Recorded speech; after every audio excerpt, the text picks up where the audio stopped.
The Anti-Love Spell by Allison and Matchick. Phoebe, Piper, and Prue were all sitting in their house that they owned one day. The house was theirs because it had been their grandmother's, and her grandmother's, and her grandmother's, and went way back in their family's history.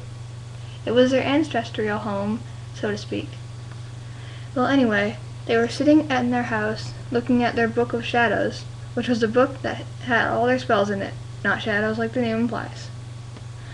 They were trying to find an anti-love spell because they wanted to make these really, really mean guys not be in love with them anymore.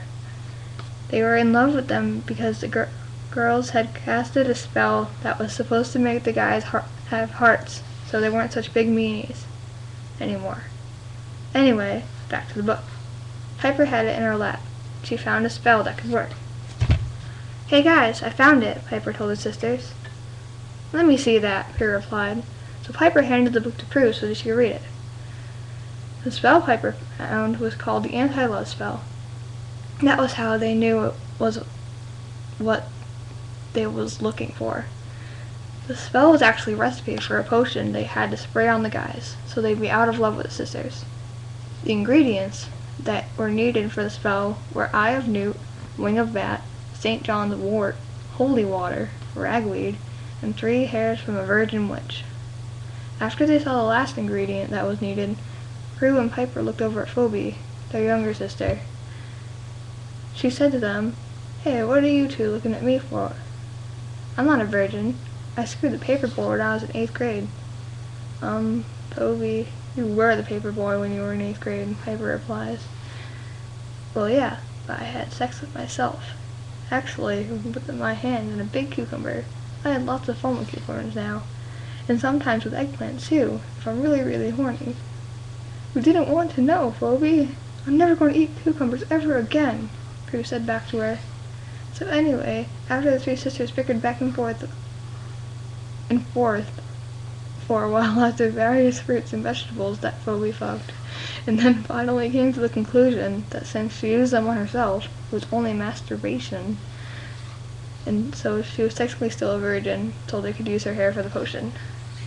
They made the potion, and then went out and sprayed it on the guys who were sitting naked on the front porch waiting for the girls to come out so they could screw them because they were in love with them, and that's what you do when you're in love. You fuck. The potion made the guys fall out of love with the sisters, but it also made them a lot meaner.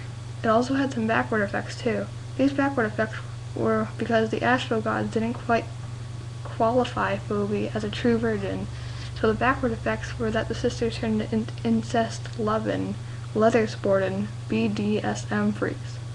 No one's really sure why it backfired like this, but it did. So anyways, because of these backwards effects, the sisters all went up from the Prue's room, and they all stripped each other's clothes off at the same times. They picked Prue's room because she was the oldest, and she had the biggest room and the biggest bed, so they could have lots of dirty sex for as long as they wanted. Anyway, Piper started eating Phoebe's bleep. She came right away because she was horny, and Prue got her big 12-inch strap-on dildo out of her nightstand and put it on and started fucking Piper in the ass. Piper liked it and started sucking on Prue's tits, and Prue liked that a lot. In fact, she liked it so much that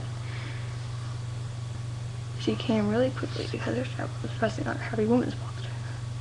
The sisters all took turns with the strap on Phoebe, got out some cucumbers, and they all fucked all night long. But the next morning, their holes were so stretched that they were never already done. Anyway, they finally fell asleep at dawn.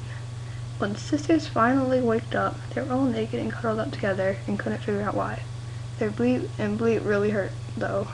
They decided that there must have been an evil warlock or something, and they went about their business as if nothing had happened. Well, not exactly. They vowed to find that evil warlock one day and shove big things up his bleep until he screamed for his mommy. The end. That was horrible. So, alright, this is on englishchick.com/badfic/ yeah, the end.